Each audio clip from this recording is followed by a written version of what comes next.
What's up guys, Levi here. So, after giving myself some time to let the boys finale sort of sink into me and just accept that it just wasn't what, a lot of people wanted, I thought I would basically go through my top 10 boys characters. So, starting off at number 10, we have the Deep. I know the Deep is very unpopular in the show based on what he does, but for me to see the character growth, from becoming like this douchebag into like this even more bigger douchebag who, kind of resembles a bit of a dumbass as well. The fact that he could basically somehow weasel his way into the next season each time and not have any repercussions right up until the final couple of episodes. It just made the story a lot more fun, you're just waiting for the moment that the Deep is really going to get his comeuppance. A lot different as well to the comic character, because I think in the comic books the Deep wasn't actually that bad of a character. So it was nice to see that like little switch up from the comics to the actual series. Coming in at number 9 we have Queen Maeve. So Queen Maeve, I always liked as a character. She felt very much like the Wonder Woman of the Seven. And the whole dynamic between her and Homelander, where she was like kind of afraid of Homelander, was always interesting to watch. And you could tell that out of the seven, minus Starlight, Maeve was that one person that more wanted to be the hero than anybody else. It wasn't about the fame and the clicks and everything for her. It's just she very much came across as a character that did want to do good. She did at times come across like she didn't really care. She was kind of blunt towards Starlight, but it was good to see her character growth in those 3 seasons that she was in the show, especially when she was having that secret relationship and she was terrified of Homelander. Like, that was some good storytelling. And overall, her ending where she sacrificed herself and her powers to stop Soldier Boy, and then was able to just go live off in private with her girlfriend, I think that was a good ending to her story. Number 8 we have Yui, the character that the show basically started with. It was good to see Huey's character growth, season to season. Now, season 4, I feel like kind of undid Huey's character growth a little bit, but overall, it was just good to see somebody who you would never expect in a million years to be able to go toe-to-toe with Soups, to grow into that character who was always willing to go into the fight, who always had that sense of positivity, Plus, his relationship with Starlight was an interesting thing as well, because it definitely did create, conflict of interest within him and the boys, who just wanted Soups gone, essentially. Number 7, we have Black Noir. I'm just going to put both Black Noirs in this. I really liked the silent Black Noir. He had a good backstory as well. Obviously, he'd been with Vought for quite a while. He worked with Soldier Boy. He obviously knew that Soldier Boy was Homelander's father. I think that Black Noir 1's death, it was a very conclusive one. It was something that, his story was clearly over at that point. They could have always done the thing where they spoiler alert for anybody who didn't read the comics, they could have gone the route of having Black Noir as a clone of Homelander that was just there to keep an eye on him. But unfortunately, it just didn't pan out. It would have been a cool reveal for the finale, to really keep it in line with the comics. But, I can appreciate they wanted to do their own thing with it. Black Noir 2, I did like at first. He was very animated. He was like talking a lot, and it just felt like such a jar, but it also kind of worked as well, until you had Homelander kind of scare him into becoming that more silent character. The only issue I did have with Black Noir 2 was that how can a character that is like basically bulletproof and can fly and whatnot dispatched of in the way that he was by the Deep? Number 6, we have Mother's Milk.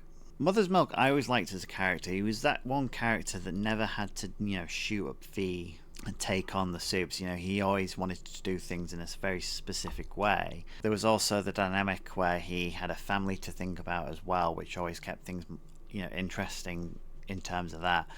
And then we got to season 5, and he became a bit more of a broken character, somebody that had just given up, somebody that didn't think that there was any way he could go back to his family, and then to see that all resolved in the end of the series, I think overall that made Mother's Milk arc a very good one. Yeah, number 5, we have Kimiko. I always thought that Kimiko was a good character, so when I first watched season 1, 2, and 3 back to back, I liked Kimiko's character growth. I liked the fact that she was the silent character, but she got shit done, essentially.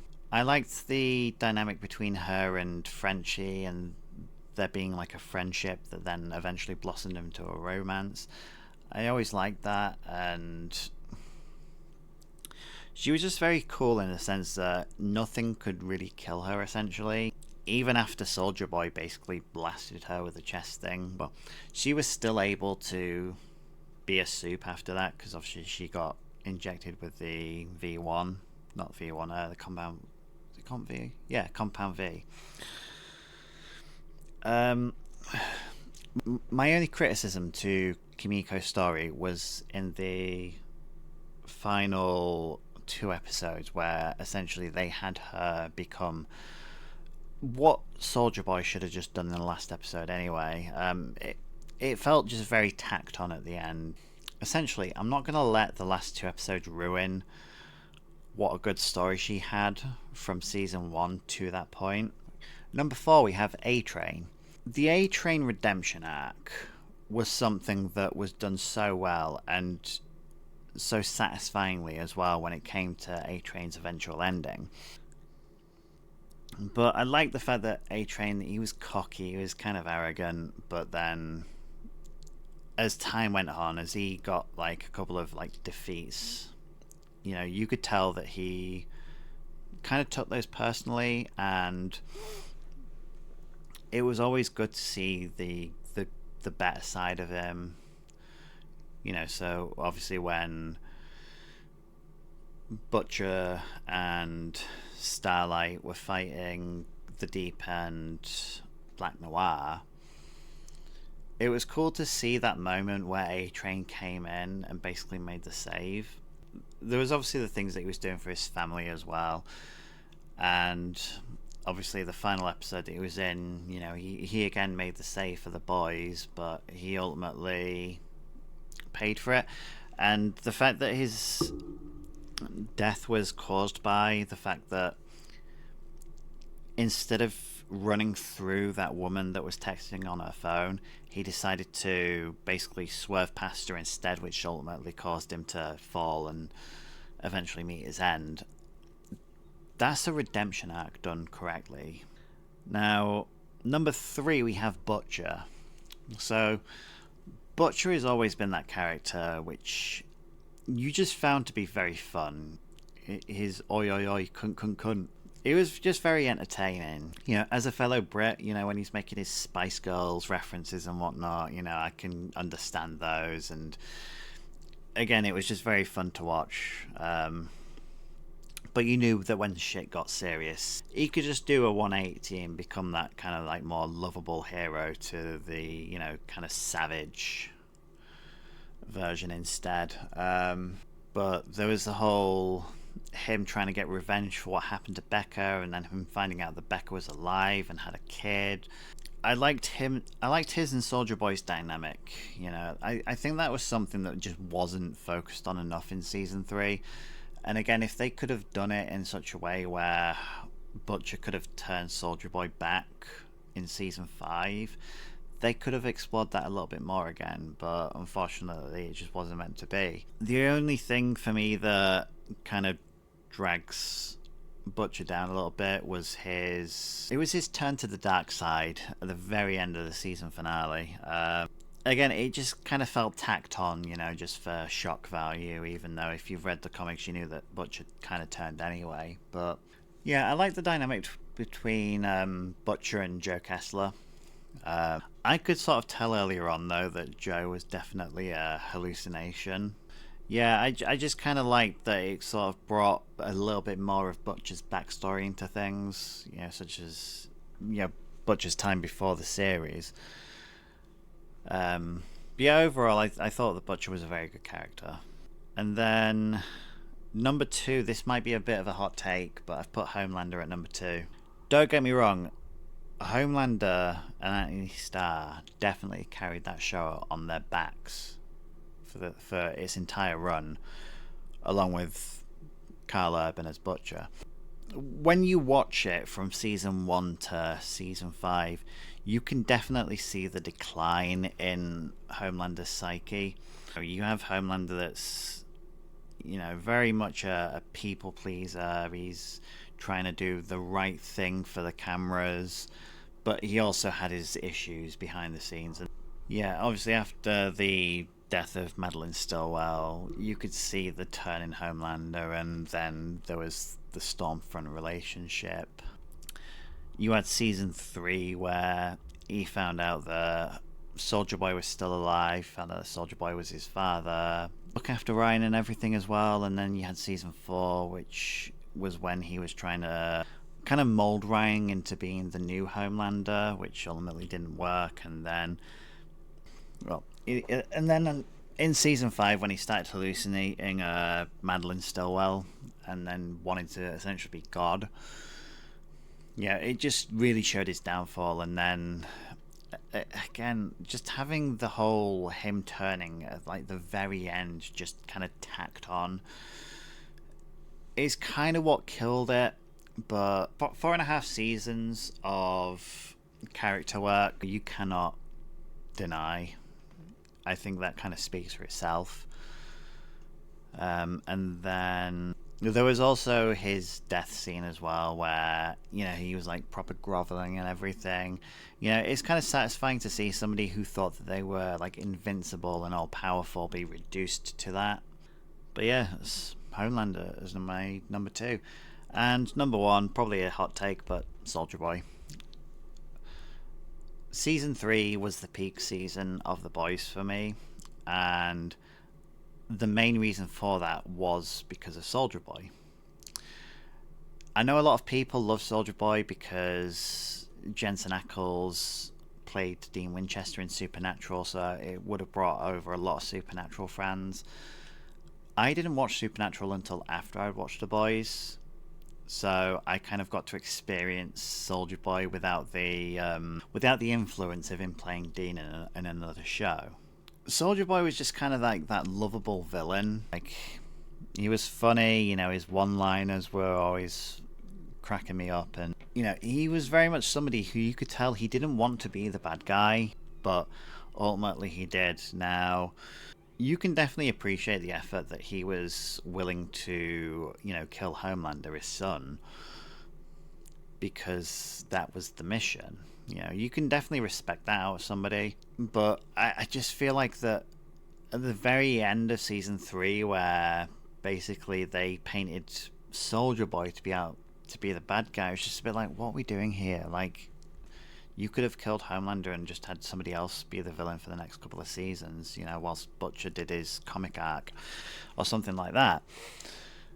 And then they just had him put back in a fucking box. And then when I saw him like at the very end of season 4, I was so fucking excited to see where they were going to take Soldier Boy, because obviously he had beef with the Boys. I thought he would have still had beef with Homelander as well, but as it turns out, he didn't, and they kind of leaned into the father-son dynamic a little bit more. As much as I love Soldier Boy, I didn't agree with his story in season 5. It felt very much like he was sort of flip-flopping between turning against Homelander and then just doing what Clara would have wanted. I don't agree with the fact that Soldier Boy was in season 5 to essentially advertise a spin-off as well.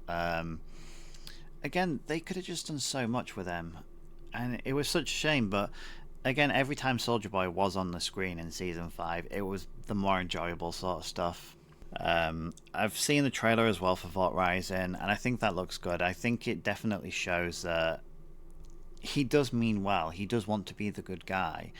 Hopefully, in Vault Rising, they do show how over time he's had enough stuff happen to him that kind of makes him more villain-like. You know, kind of makes him more, you know, kind of like the sleazy asshole, you know, sort of character. But yeah, that's my number one. Obviously, these are just my opinions. Like, I'm not the one that just makes the definitive list of who should be the best and who isn't the best. It's just an opinion, you know, we're all entitled to our opinions. Some people might think that Kimiko is the best character in The Boys, which would be a hot take. Some people might think that Ryan's the best character. There might be characters on there that I haven't put on my top 10, which other people might put in their top 3. Sound off in the comments who your favourite characters were, and as always, thanks for watching, and I'll see you in the next one.